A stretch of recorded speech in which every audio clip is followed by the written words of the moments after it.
Hey, welcome back to the Car Doctor channel. I'm Tim. I'm here at my repair shop in Anchorage, Alaska. Donor Automotive here. If you're in the area, need some work, give us a call.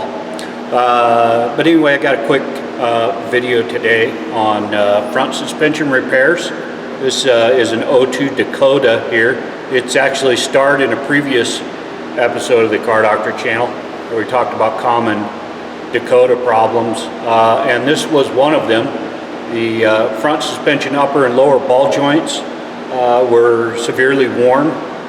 There was actually some recalls on these upper ball joints that were issued by the dealer due to water entering the ball joint from poor seals on the ball joints themselves, allowing water and subsequent corrosion to cause a safety issue and premature failure of the upper ball joints. But of course, this one's well beyond any warranty coverage.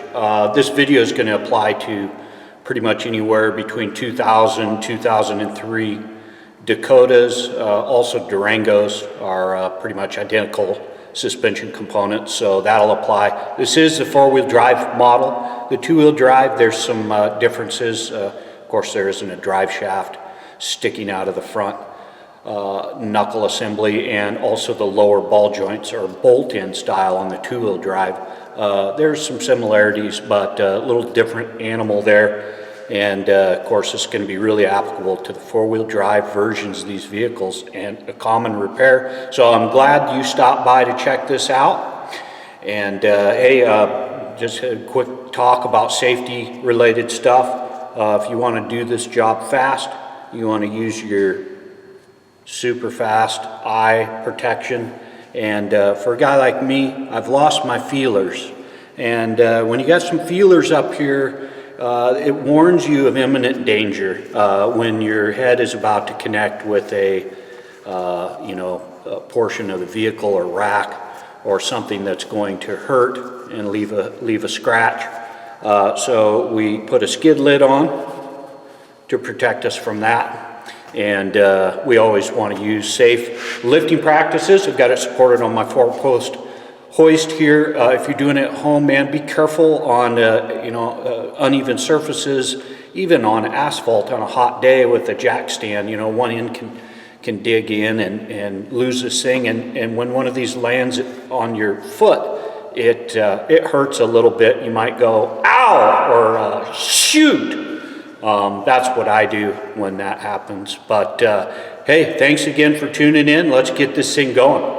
Okay, first we're going to remove the right front or left front tire. I've already done the right front, so this example is just going to be basically showing you what it takes to do the left front. It's going to be a mirror image of the right front.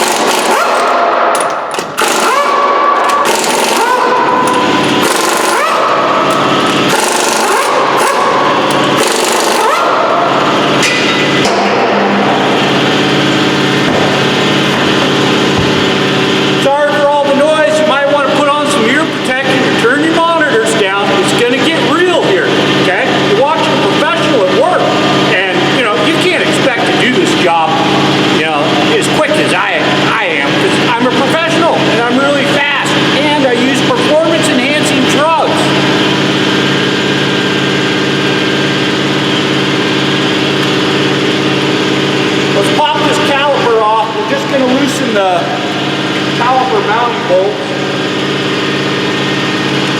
Get some GoPro footage of this. These are 21 millimeter hex head bolts, two of them back here. Then we'll support the caliper with a wire. You don't want to just let it hang and dangle and rip the brake hose apart or damage it. So use my little wire to just hold the caliper up once we remove it.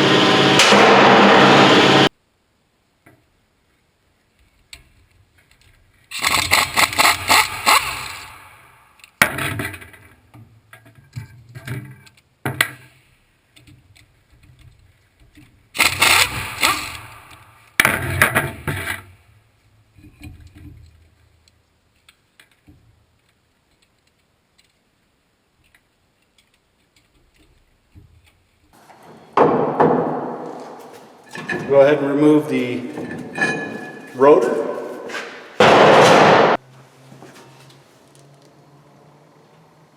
Now we'll go ahead and remove the spindle nut.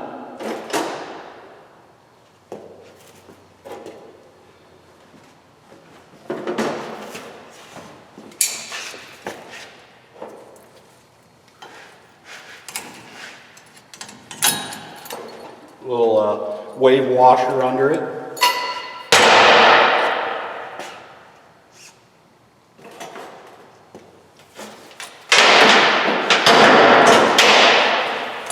And this is 1.25 inches. And there's a little washer behind that. Pull those off. Okay, at this point I'm going to bust off these rivets here that attach the upper ball joint to the upper control arm.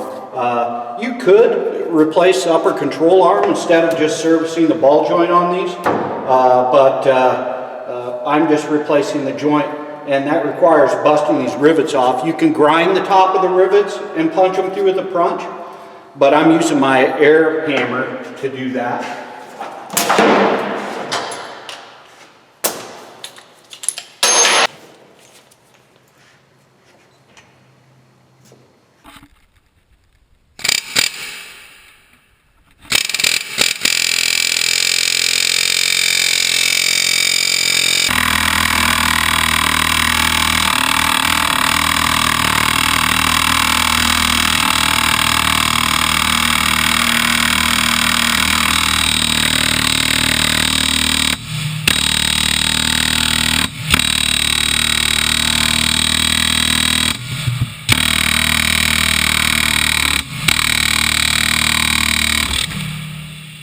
Now we're going to remove the ball joint cotter pins and the stud nut.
Now I'm going to get this, try to drop this stud from the upper ball joint out of the control arm before I drive this last rivet through. It just kind of helps to have that secured there.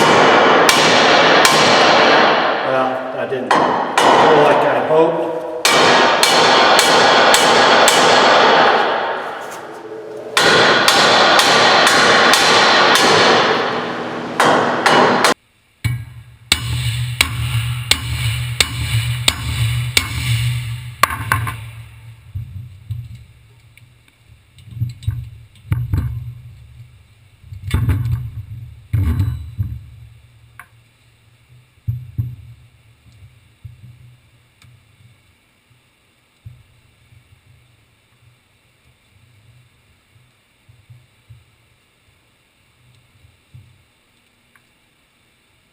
So the CV boot clamp is kind of loose, and that boot just kind of opened up. So I'm going to make sure and clean that up, tighten down the boot clamp, probably put a little extra CV grease in it.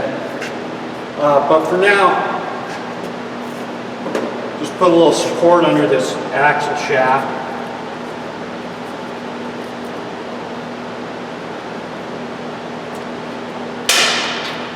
There's the upper ball joint.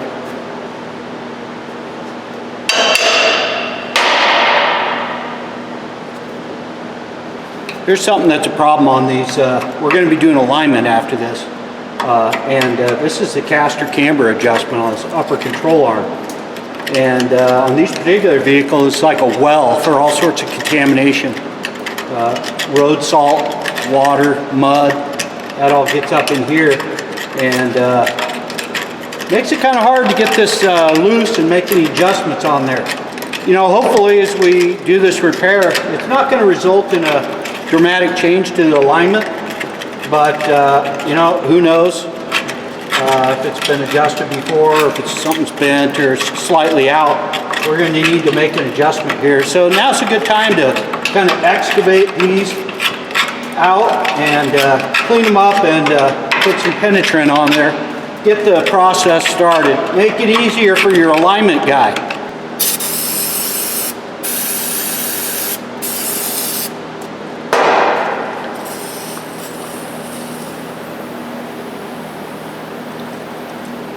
Alright, so now we're going to remove this lower ball joint from the arm. We got to press it out right there, and I'm going to use my ball joint press. I'm also going to use one of the 4x adapters in my kit. Just going to get that blop out of there, and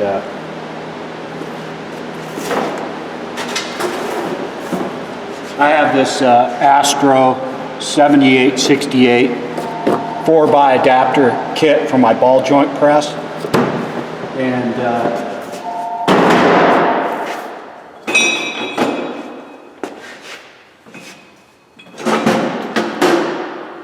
we're going to basically use this receiver to accept the old ball joint and press it down out of there.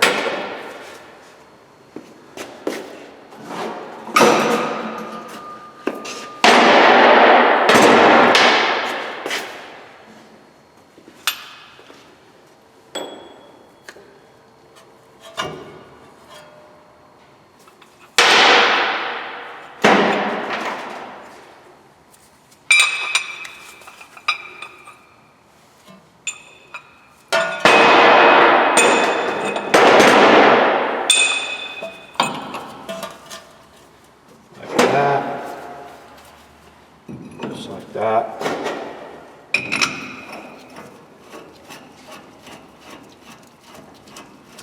You know, these ball joint presses are all pretty much alike, and the Astro kit can fit an OTC press along with lots of other brands. They're kind of a universal fit.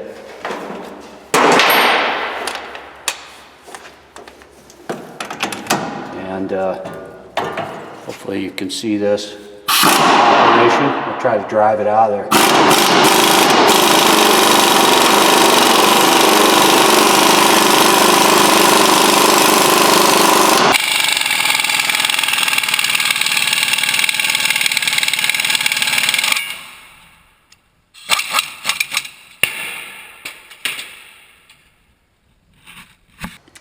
So I stress this every time. I'm a firm believer in quality parts. I use these Moog ball joints, the K number, upper and lower ball joints. I don't use the R number. The R number kind of an economy line. But these are the way to go, you know. When they talk about when they say, hey, you need to grow some, that's the kind of ball joints that we're talking about there. If you're going to grow some manly ball joints like the Moog series ball joints. They're just engineered to address the common failure points, the weak points of the original equipment design, and you know, with that you're going to have you know, a longer service life, safer, more, you know, it's going to change everything. It's going to change everything. It's going to change your life. So it's worth doing. I think invest a couple extra bucks. You're not going to be saving that much with that master ride, master crap stuff. You're just going to be sorry down the road. You won't do this twice. It's a Dakota. it's going to last forever. So do it right, and this is one thing you won't have to do again. So anyway, I'll prepare my new lower ball joint here. Just take out a package. It's a little different design. This new lower joint has this built-in seal. It's not the big boot like the old one has. And this enhanced seal, actually, you know, that's where ball joints fail. That's what that original TSB was about. It was about a seal that allowed water entry and a premature failure of the joint because of the corrosion. So the seal and this innovative design here is going to extend the life of your joint big time. And that's not the only improvement, but that's one of them, and it certainly matters.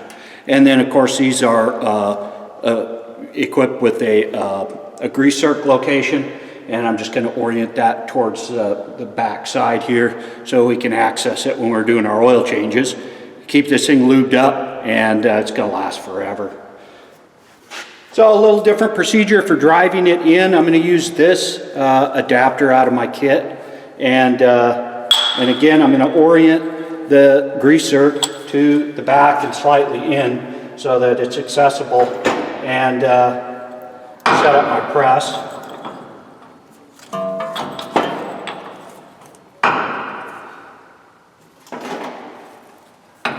And because of some clearance issues, I'm going to have to drive it in, and then I'm going to change my little receiver up top because this ball joint sticks through the upper control arm or the lower control arm. I'll need to press it until I can accommodate a small collar under this to accept the top of the ball joint. So, little starter.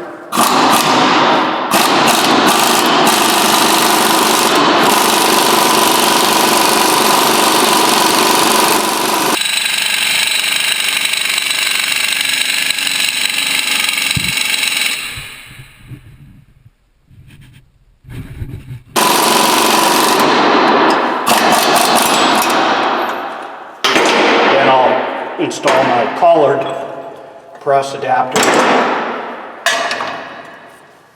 so that I can finish.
You can see the snap ring groove here. You want to make sure that's exposed so you can get your snap ring on there. The original ball joint is kind of a swedged fit,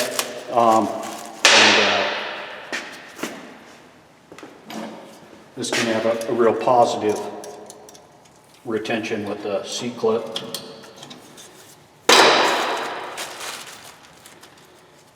And we're going to install our grease zerk.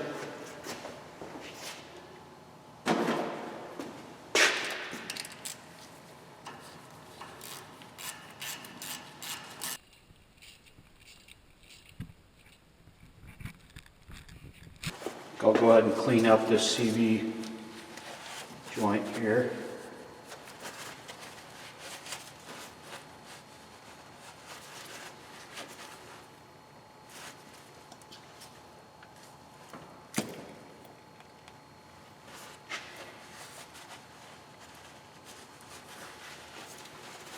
And I'll pack some grease in it.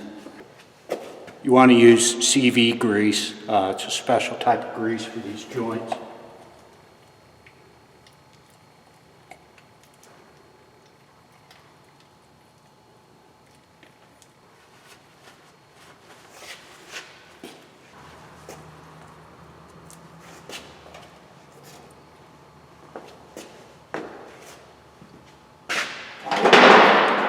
tighten down that clamp. These are CV boot clamp pliers.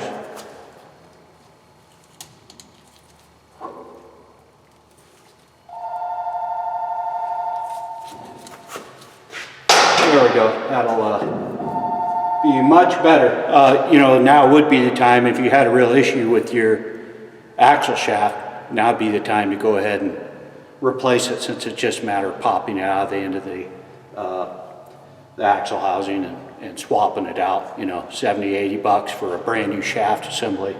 It's money well spent. This didn't exhibit any problems. It's just a little bit of a loose clamp, some subsequent grease loss. So cleaned it up and fixed that up. So now we'll go ahead and install the upper ball joint. And again, this is a bolt-on ball joint. So just use the supplied bolts. And I'm bringing the bolts up from the bottom, since I don't want any clearance problems between the bolt, the end of the bolt and the knuckle during turning maneuvers. So I'm doing it this way. I think this is the right way to do it. Seems to work fine on the other side.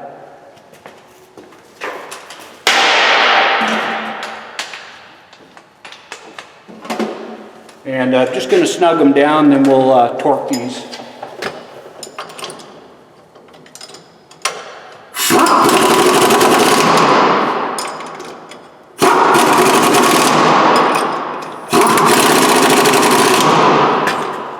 Then we torque these to 55 foot-pounds.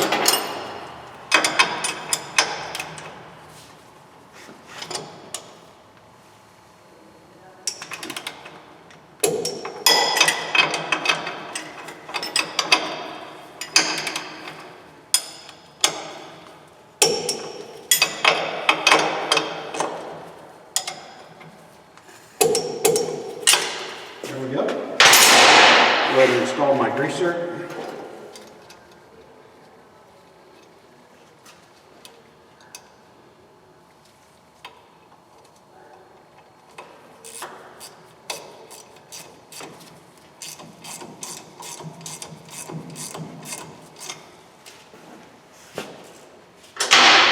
Now we're ready to reinstall the knuckle. It's just a matter of first inserting it, the axle, the end of the axle through the hub and working that lower ball joint stud over the knuckle. Kind of tricky, but there we go. Install my lower nut and use pry bar to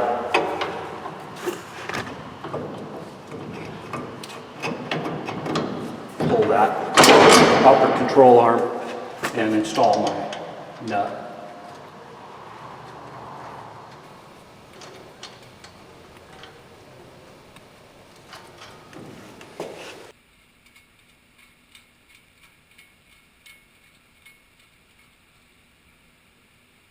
Now we torque the lower ball joint to 135 foot-pounds.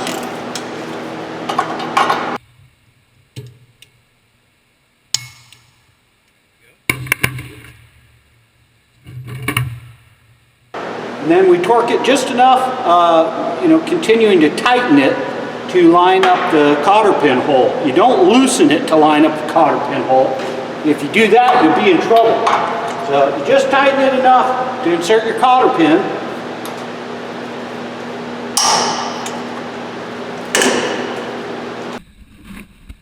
Just like so.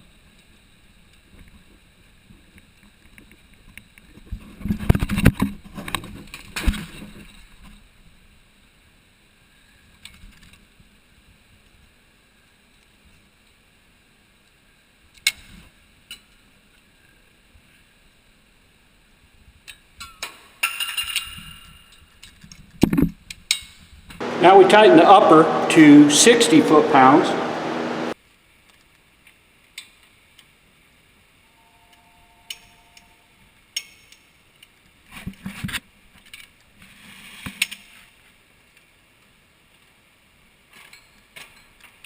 We line up the cotter pin just the same way and install that.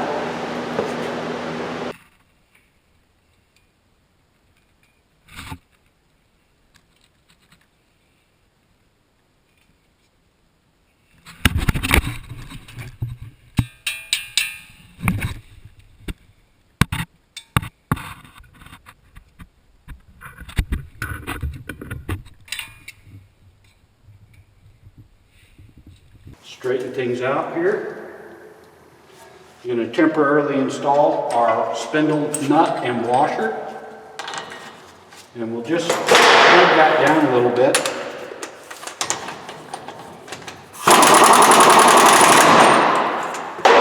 And now we'll go ahead, actually at this point, I'm just going to hit the greasers real quick and load these joints.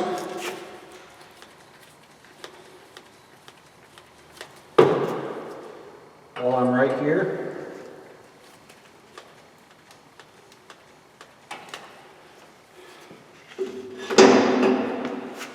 Then we'll go ahead and install our rotor. And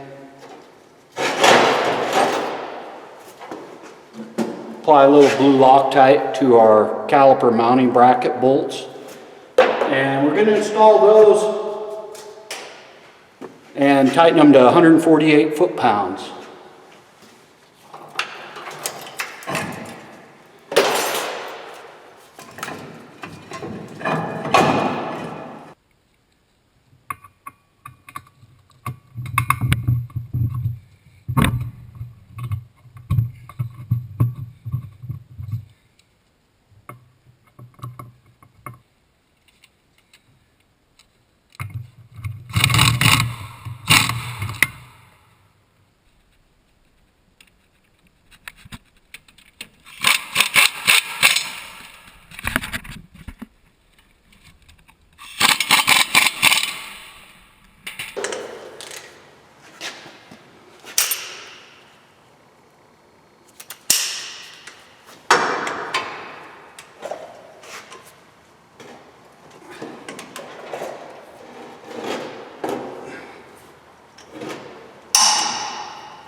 There we go.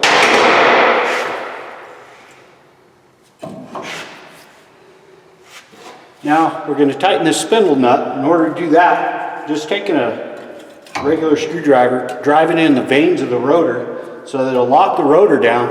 Then I can just tighten this nut here. 173 foot-pounds.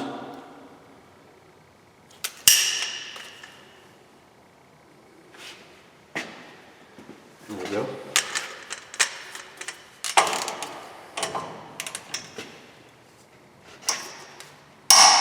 This is a critical adjustment. You want to get the hub spindle nut to the proper torque. If not, premature wheel bearing failure is going to result. It's just an ugly situation. So let's do it right. Do it right the first time. That way you don't got to explain to your wife that you screwed up, you cut corners, the wheel fell off. You know, gotta get a tow truck. Wife has to have plastic surgery afterwards. It's just not, it's not good. Oh, well, that'll help. Remove that so you can turn the rotor. And I'm going to install a new cotter pin in my nut retainer.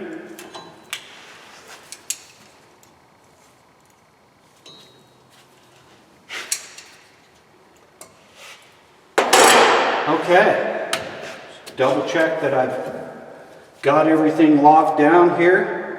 It's looking good.